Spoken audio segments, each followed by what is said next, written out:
Why would anyone put themselves in a position, if they choose their parents, why would they put themselves in a position where they would choose to be born into a painful environment? And I know in my case, I picked up a perception of being a victim, and it seems like I have trouble shaking it. Well, we're going to appeal to your human logic for just a moment. Please. Why would a football player play football? Okay, because they wanted to. Yeah, but why? Have you seen those guys? Have you seen what they do to each other? So the potential of getting beat up pretty good is a sure thing. So why do they do it? They don't know any better. Well, is there any upside to it? They learn. They learn not to do it. It hurts. But is there any upside to it? Money. Maybe money. But what about focusing your physical body into greater agility? What about focusing your physical body into greater clarity? What about love of the game?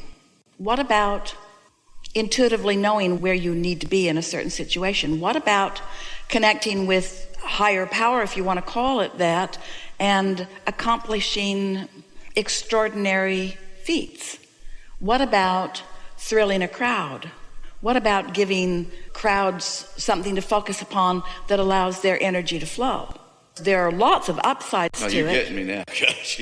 There are a lot of upsides to it, and Esther's sister, her little sister, who has always been taller and wiser by Esther's words than Esther, has been talking about the poop to value ratio for a long time. Poop to value. She uses different words sometimes. But meaning, is the probable negative experience worth the probable positive experience? And we're not really asking you to weigh things in those ways. We just know that when you made the decision to come into this physical experience, comfort wasn't your top priority. Understanding who you are is. We just know that when you came in, having an easy path wasn't your intention. It was figuring out how to create your path was. We know that when you came into this physical experience, just having someone be nice to you all the time so you didn't have to have any discernment of what your guidance was telling you wasn't your path. But activating a powerful guidance system was. Not one of you said, I'll come into this body, but before I get there, get everything all cleaned up so when I get there, it's nice for me. None of you said that. Every one of you said, I'll go forth into this sea of contrast, and out of it, I will come to my own conclusions of what I prefer. And all of you said, and I will never know more clearly what I do want than when I'm living some of what I don't want. And so you all chose contrast. That doesn't mean you all said, I'll go forth and have misery in order to create desire. But it did mean that you said that you would come forth and have variety in order to come to your own discernment. Sometimes, in fact often, really often, as you said about yourself, you get into a victim mentality pretty early on because others around you sort of teach you that if you will please me, it will be better for you.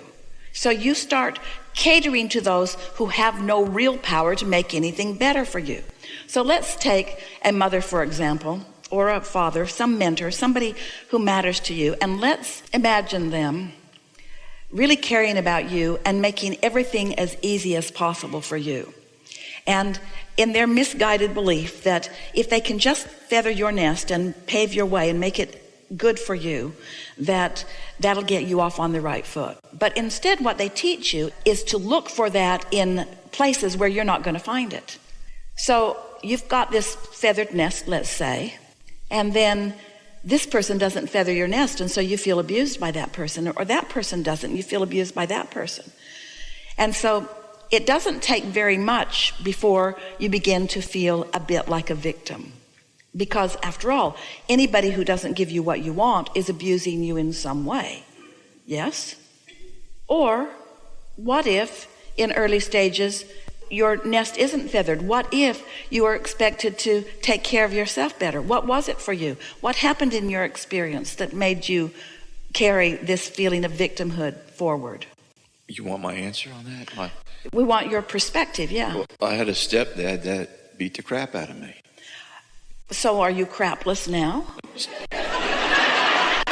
It's like I had that vibration, though. It's like I'm having trouble. My belief system of my vibration seems to be still clung to that. So what he demonstrated to you was you're inappropriate, therefore you deserve this beating. He said I was an accident. I wasn't meant to be. Nobody wanted me. So this is what we're talking about. Instead of understanding the relationship between who you are and your inner being, who knows your value, so many people meet up with someone influential in their experience and they try to establish a relationship with that person. Now we have some questions for you. Do you ever remember believing him? Did you believe him? No, but I wanted to please him. So Now wait, it's good. You didn't really believe him, but he was bigger. Oh yeah, a lot bigger. And meaner.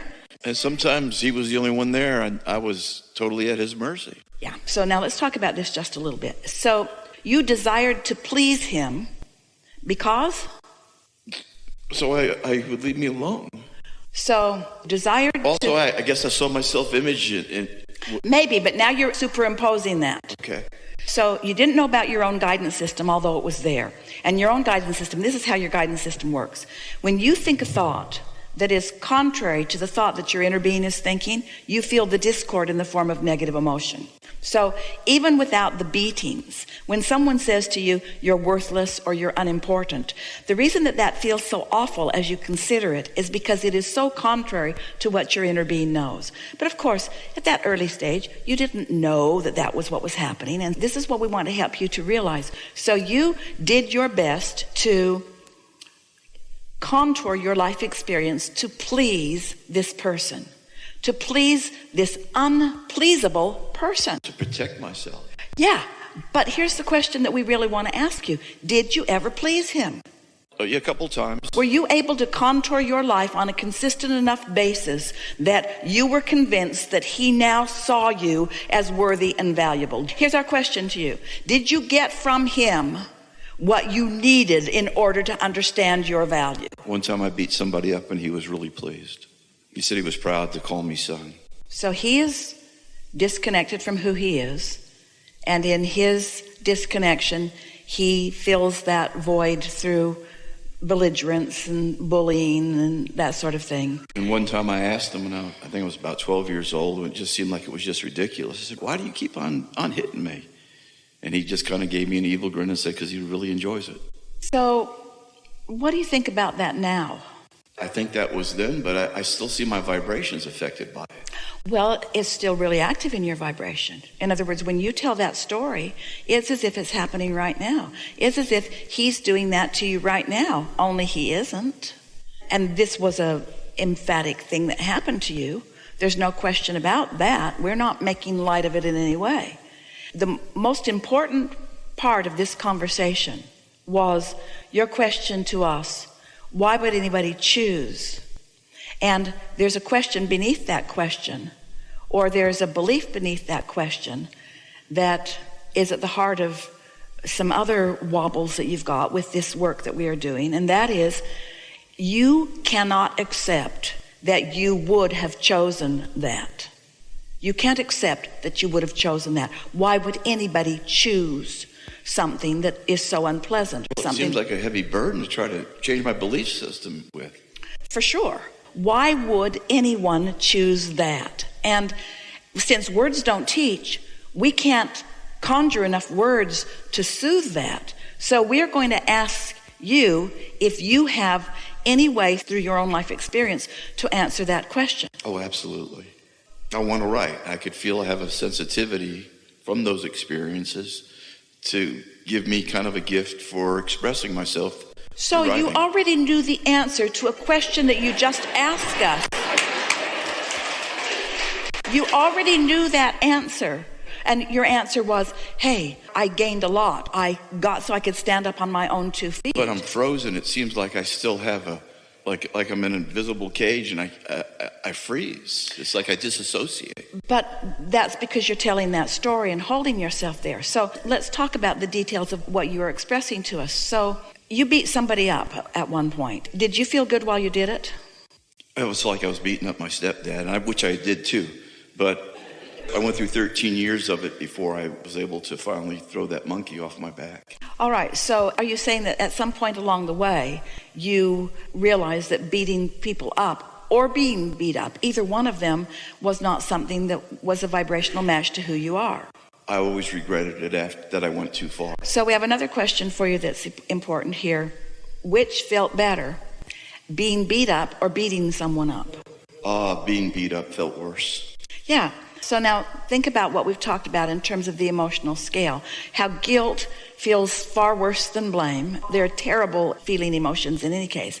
But in blame, there is more control, isn't there? And in beating someone up, there's more control than in being beat up. I felt helpless, yeah, definitely. So you were showing yourself from where you stood. In other words, you can't get to where you want to be from any place other than from where you are. You can't be someplace other than where you are. Your navigational system 100% of the time is taking into consideration where you are. Where you were was someone who didn't understand about your guidance system, who was getting beat up on a pretty regular basis, and who really didn't like that, who was not loving yourself because somebody else wasn't loving you, and who didn't like that. And so from where you were, you couldn't jump into love, even though that was your innate soul tendency. You couldn't jump right into love. You were a little boy living in a life experience where it was coming at you and you were reacting to the experience.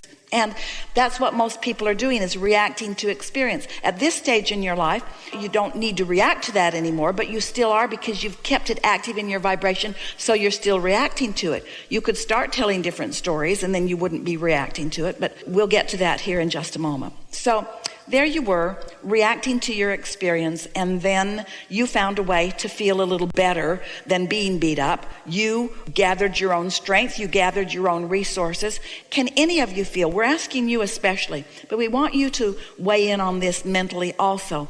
Can you see how, as he's being beat up on a regular basis, he's putting all kinds of desires into his vortex?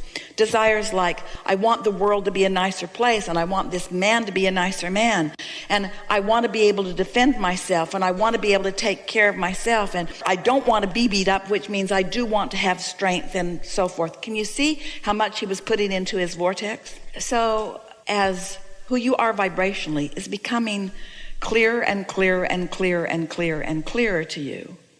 Can you see how life experience caused you to begin to become more and more of that? At times, for sure.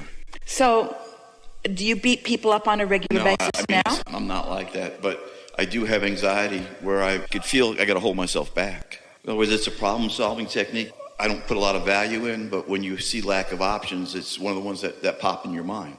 Well, the lack of option, do you run out of physical options? In other words, so let's talk about the options that come forth from only a physical standpoint. So I'm this little kid and I'm getting beat up, and the option is not to be beat up or to beat somebody else up or to beat the big one up. The option is to get beat up.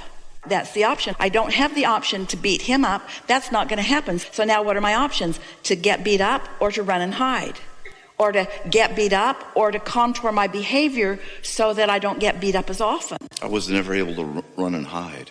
I could freeze. I could try to not pretend I wasn't there. We want you to follow us philosophically and conceptually, because even in talking about this, it activates what happened to you so that you're going right back there. It's all right. We just want you to stay with us just a little bit. So in the beginning, your options were fewer because you were too little to beat anybody else up.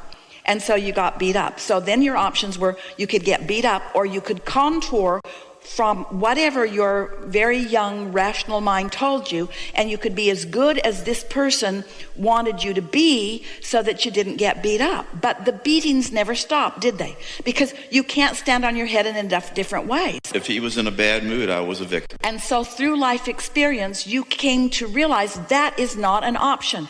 You just can't get to where you want to be from there. And so through life experience, after a little while, you attract someone like us who begins to tell you that there is a power, there's an energy that creates worlds, that if you do the work vibrationally, you won't be in the position where you have to do the less powerful work of taking action.